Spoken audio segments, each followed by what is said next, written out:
It appears in the Nikayas that only the Sotapan did not need strong concentration, whereas the others, Sakadagami, Anagami, and Arahant, they do need strong concentration. But that state now also very near jhana already, what they call Upachara Samadhi. You see, this thing, people talk as if it's like entering a door and coming out of a door. You see, our thoughts are going so fast that one moment you are in jhana, one moment you are not in jhana. It can be very fast.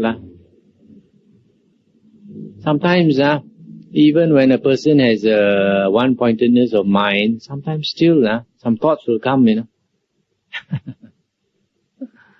because you have not allowed yourself to sort of completely absorb in that state. So the purpose actually of this jhana, one-pointedness of mind, is to make your mind so strong that you can abide in this, what they call Upachara Samadhi, threshold concentration. Threshold concentration is a state very near the jhanas. But it is useful because you can contemplate and you can attain in using Upachara Samadhi, threshold concentration. But if you don't cultivate the one-pointedness of mind, the jhanas, you don't have enough strength, In the Visuddhimagga, they give a simile of a person who attains Upachara Samadhi, like a small baby trying to stand. The small baby, the legs are very weak. The first time he stands up, he cannot stand up long. He will topple, sit down. He stands up a short while only, then he has to sit down. Yes or not? So that is what happens when a person's mind has not been trained to be strong enough. So if you don't attain the jhanas, when you try to use this Upachara Samadhi, because at the state of Upachara Samadhi, you can contemplate and still the hindrances are not there. That's why the Upachara Samadhi is the most useful state, right? But it's very near jhana. So, if you don't have a higher concentration than Upachara Samadhi, you have not developed your concentration to be higher than Upachara Samadhi, you are always in Kanika Samadhi and sometimes in Upachara Samadhi. So when you attain Upachara Samadhi, you are like the small baby trying to stand on its legs. No strength, you fall down again. So when you try to use Upachara Samadhi, you cannot use it because you are not able to abide in it, Right? You are in there and then you fall down again. How to use it? How to make it useful? Whereas if you are used to a higher concentration, when you come down to Upachara Samadhi, you are very strong. No problem. You just stay in there as long as you like. You can use it as long as you like. That's why you need to cultivate a higher concentration. My question is, if the jhanas is such a superior state, will give you wisdom, mindfulness and equanimity and all that. Now, why is it when the Buddha was following the two external sect teachers, he did not get enlightenment? I explained in my previous talk that the Aryan Eightfold Path consists of 8 factors. And there's a difference between right concentration in Buddhism and right concentration in the external teaching. In the external sect, concentration might be the jhanas. But in the Buddha's teaching, the Aryan right concentration or the noble right concentration or the Buddhist right concentration is the 4 jhanas supported by the 7 factors of the Noble Eightfold Path. Only when these 8 work together that you will end suffering, that you will get liberation. It doesn't mean you just use one thing, only the right concentration. No. One of the 8 factors doesn't get you anywhere. You must have all 8 working together. That's why I mentioned that some people say, even Devadatta has got all the jhanas and still he didn't have the wisdom. Then I said, Devadatta, to begin with, he had wrong view. He didn't have right view. And because of wrong view, he had wrong thoughts. And because of wrong thoughts, he wanted to kill the Buddha. How can such a person become an Arahant? Yes or not? Buddha's suttas, the Buddha set a very high standard for a monk to teach the Dhamma, One of the standards he set was that a monk really needs to be an arahant before he can teach the Dhamma. There's one standard mentioned in Lohicha Sutta in the Digha Nikaya. The other standard which was mentioned by the Buddha was a person should attain jhana before he can teach. In other words, the Buddha mentioned like if a person can teach jhana to somebody else, then only he is qualified to teach.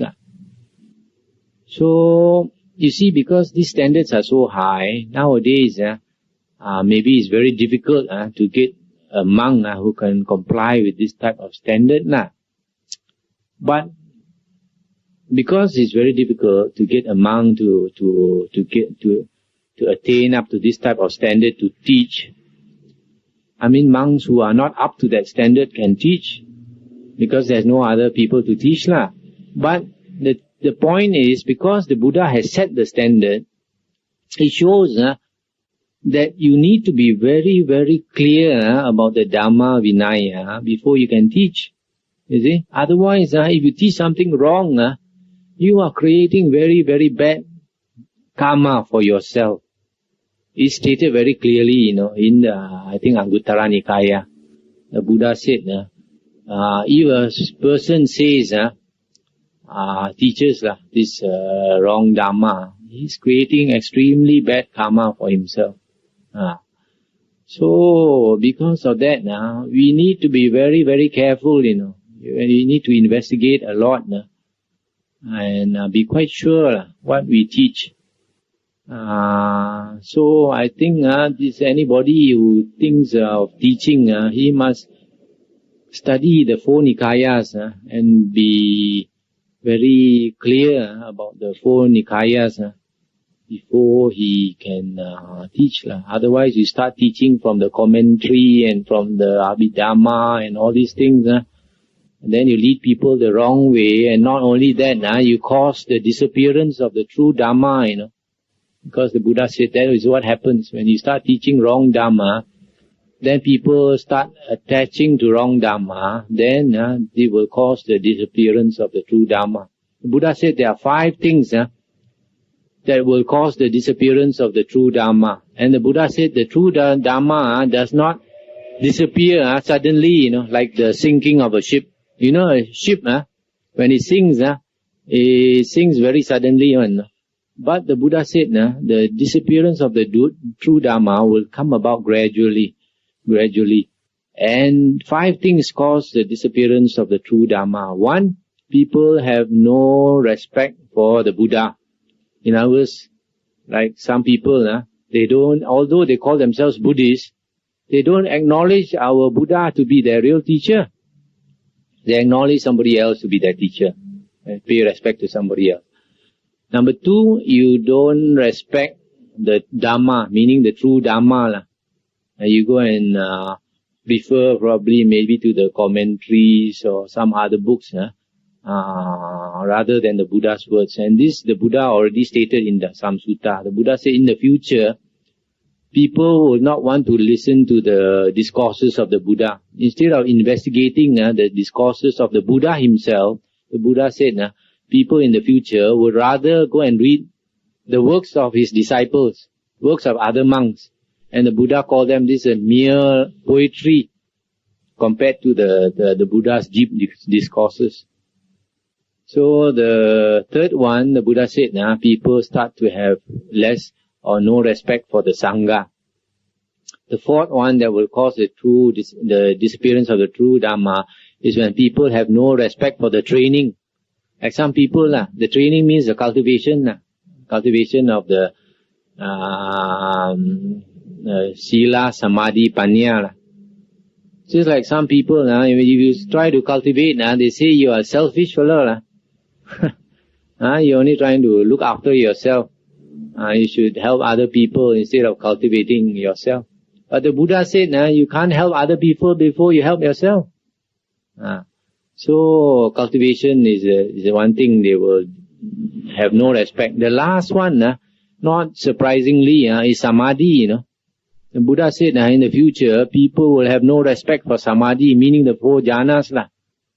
They rather teach some other thing, saying that jhanas are not necessary. This itself will cause the disappearance of the true Dharma.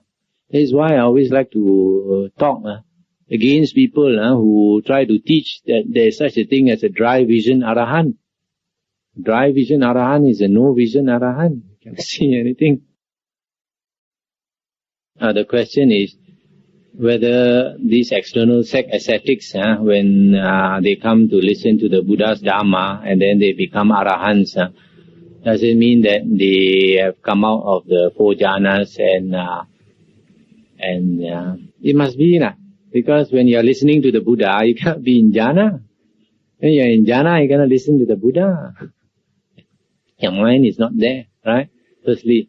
The other thing is, I did mention earlier that when a person attains the jhana, strong concentration, the hindrances are abandoned. Even when you're out of jhana, the mind is quite clear. I mentioned just now the sutta where the Buddha said, the anagami has got perfect sila and perfect samadhi. The arahant has got perfect sila, samadhi and panya. So how to find an arahant who does not have perfect samadhi? And also in the Aryavasa Sutta, the Buddha said, all Aryas of the past, present and future, they abide in 10 dharmas. One of them is the breathless stage, the 4th jhana. In this case, probably the Buddha is speaking more of the arahant. The question was, there are some monks who write based on their own experiences. So, should we not read their books? Now, I mentioned earlier that first you have to study the 4 Nikayas of the Buddha, because the Buddha said to take refuge in the Buddha. The Buddha did not say, the Buddha said, Buddhang Saranang Gacchami. The Buddha didn't say, Achan Saranang Gacchami, or Sayadaw Saranang Gacchami, or Tero Saranang Gacchami, right? So our teacher is the Buddha. So we study the 4 Nikayas, and after we have understood the 4 Nikayas, if we study any other book, we can see clearly whether that person is teaching according to the Dhamma or he is not teaching. For example, there are some books, and I also heard some tapes, of certain monks who talk about their experience. And they say they entered jhana, and they say the jhana is like a sleeping state. They even say when they are in jhana, they don't know. But when they come out of jhana, then they know they are in jhana. What kind of jhana is that? If you don't know when you are in jhana, then how do you differentiate between 1st jhana and 2nd jhana and 3rd jhana and 4th jhana? And then you find, like it contradicts the sutta. The Buddha said, your complete purity of mindfulness. So if you don't know the sutta, you can be led astray, People can say out of their own experience, they experience this and they experience that. If that person is an arahant, then we believe him. But if he's not an arahant, how can your experience count compared to the Buddha? I had such high regard for the jhanas that there is one sutta where the Buddha said, when a person attains the 1st jhana, he has gone to the other shore. He is cool. Gone to the other shore is paragata, I think. Paragata, gone to the other shore. And that is normally reserved for nibbana, a person who has attained arahanthood. Then only he has gone to the other shore. And cool, nibbutta, is a synonym for nibbana. And the Buddha used that for the 1st jhana itself. Buddha said a person who has attained the first jhana, he has already crossed to the other shore, and he is cool. And that is found, I think, in the Anguttara Nikaya. You see, such high regard the Buddha had for jhana. And now people are saying the opposite. Don't go and practice jhana. Stupid, you become stupid. This is about Samatha, Samatha jhana and Vipassana jhana. In the Buddha's teaching, there is no such thing. These are all new creations. I have heard actually a tape by a person who seems to have attained all the jhanas. And this person happens to be a nun. And her description of the jhanas and the insights that arise from the jhanas are very clear. And she says that the arupa jhanas are actually the vipassana jhanas. And she explained very clearly why. She said when you attain to boundless space, the mind opens up so wide. Then you realize that there is no differentiation into this being and that being. Everything is all mind. And all the other beings, everything in the universe is just like sparks of energy, moving to and fro, all energy. In fact, everything is energy in the universe. So when a person attains to that kind of jhana, when he comes out of that jhana, the insight is very deep, very profound. That there is actually no differentiation between you and me and I and him and all that. And then like the boundless consciousness also, then he realizes that everything is mind. And then that nothingness. And nothingness means that there is no such thing as a being. There is no thing that is permanent in the universe. Everything is just energy. That's why you cannot find anything. I mean, there's nothing.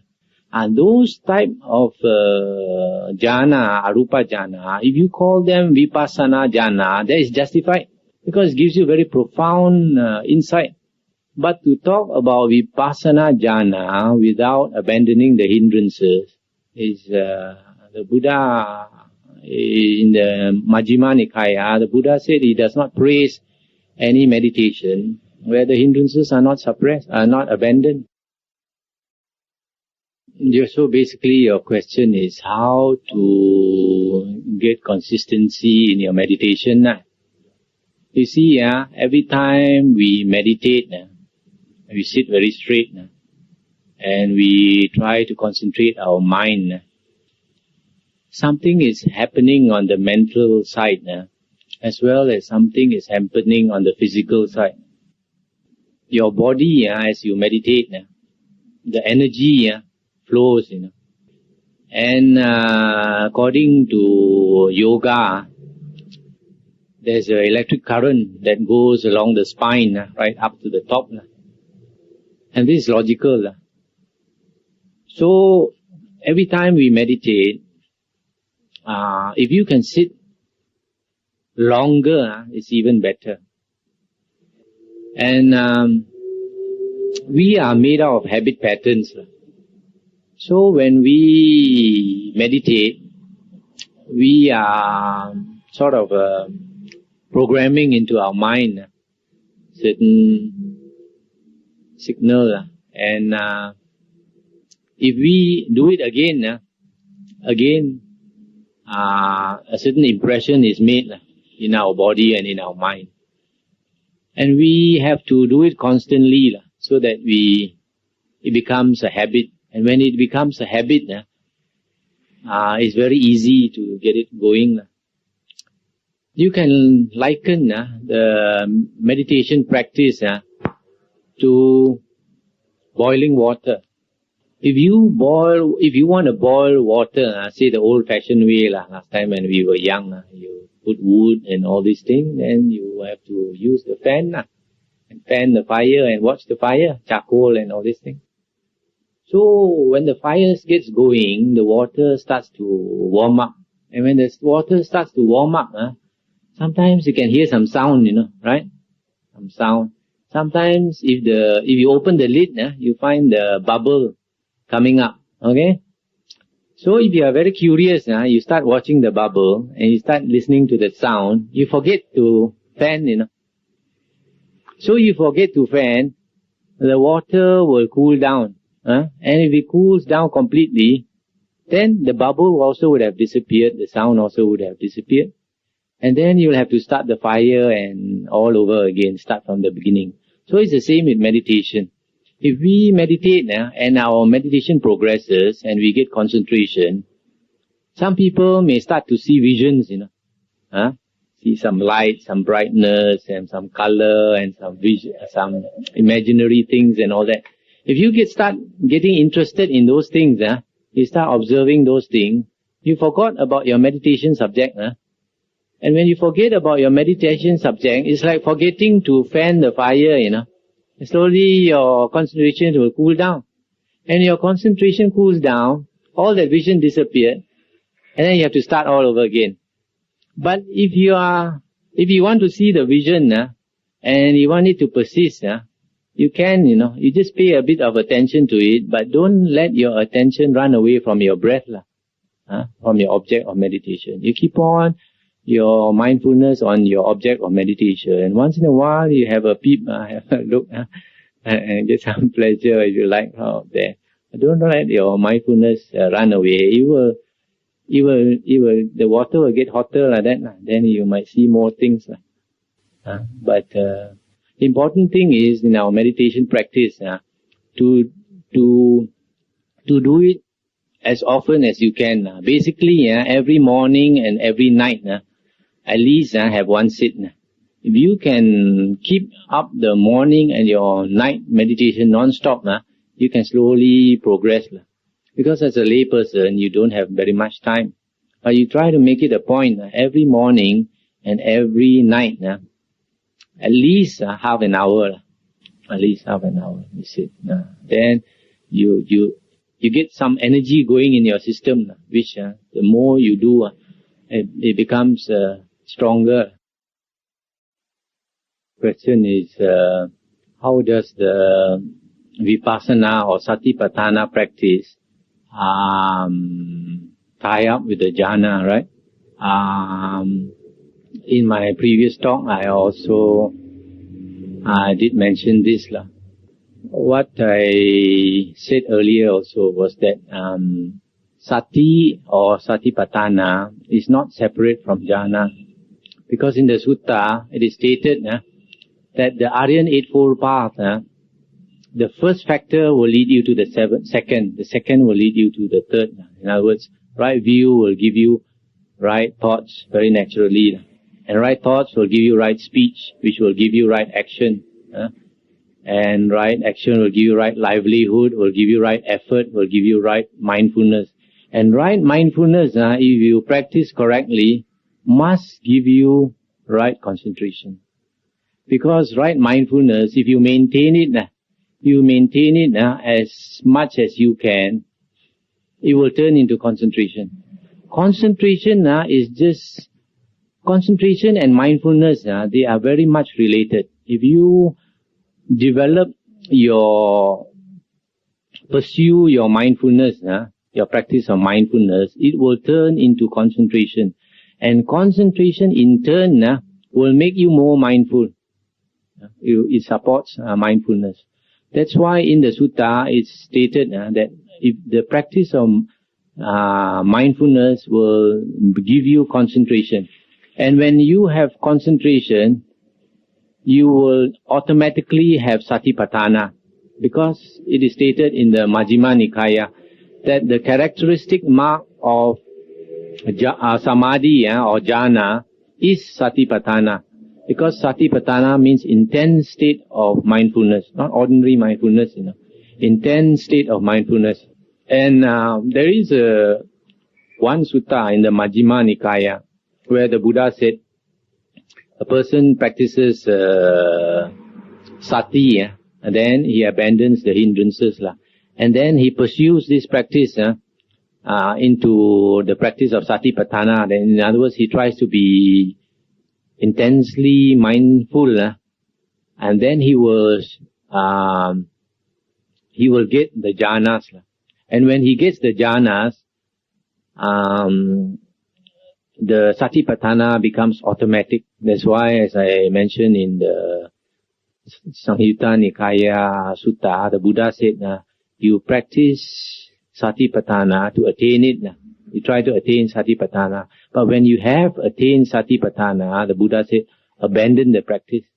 But in spite of the fact of abandoning the practice, the Buddha still says that his disciples, Seka and Aseka, Arahant and the learners, constantly abide in Satipatthana. When they have not attained, they practice Satipatthana to attain. When they have attained, then they don't practice anymore because it is automatic.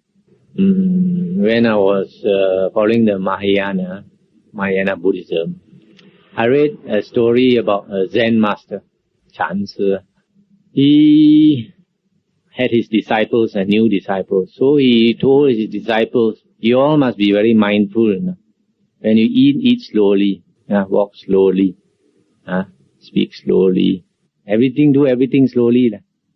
So his disciples try to follow. But his disciples look at him and then they were not very happy. They said, Master, why you ask us to do everything very mindfully and very slowly, but you seem to do things very fast. You don't seem to be very mindful. So the master said, how can you compare with me? You see? And that master has got automatic Satipatthana. He don't have to make the effort to be mindful. Whatever he does, fast or slow, he knows what he's doing. That's not. The Buddha said that the Sotapanna and the Sakadagamin, the first and second fruition person, has got perfect sila. The basic precepts are very pure. The Anagami has got perfect sila and samadhi. That means the Anagami must have the 4 jhanas. That's why he's reborn in the 4th jhana plane. The Arahant has got perfect sila, samadhi and panya. So the Arahant also must have the 4 jhanas. And in the sutta, we find generally that the Sotapanna, he attains Sotapanna just by listening to the suttas. Just by listening to the Buddha's words, he becomes a Sotapanna. And the Buddha explained why in one of the suttas. He said, when you listen to Dhamma and you pay attention, you pay close attention, the Buddha said the 5 hindrances are abandoned. And the 7 bojjhanga go to completion at that time. So, or the 7, the hindrances are suppressed, I'm not sure the word. So at that time, you can understand why a person listening to Dhamma can attain Sotapanna. So that's why I advise people, if you think of just attaining Sotapanna, don't think of meditating. Go and study the 4 Nikayas. If you study the 4 Nikayas, you save up some money, buy the 4 Nikayas, and study it again and again, you have a very good chance of attaining Sotapanna. It's only the Sakadagamin onwards, you find that he needs concentration. The Sakadagamin, the difference with the Sotapanna is that he has suppressed the sensual lust and the ill will. So that's why Sakadagami onwards, you need concentration. Whereas the Sotapanna is always in the sutta, just by listening to the discourses, that they become Sotapanna. So you can see how important the discourses are. Because we have seen instances of people who meditate for many years, 20 over years, and still they give up Buddhism and change their religion because their Dhamma base is not strong enough. Surprisingly, if you read the sutta, a person, you see, when a person enters cessation of perception and feeling, all the consciousness has stopped, And that is the actually experience of Nibbana. And when the person comes out of it, most of the time, after contemplation, he will become an Arahant. But surprisingly, in the sutta, it's also mentioned, there are some people, Even after they attain cessation of perception and feeling, the very experience of Nibbana itself, and they come out of it, they don't become Arahant, Why? If you think about it, probably their Dhamma base is not good enough. Their understanding of Dhamma is not good enough.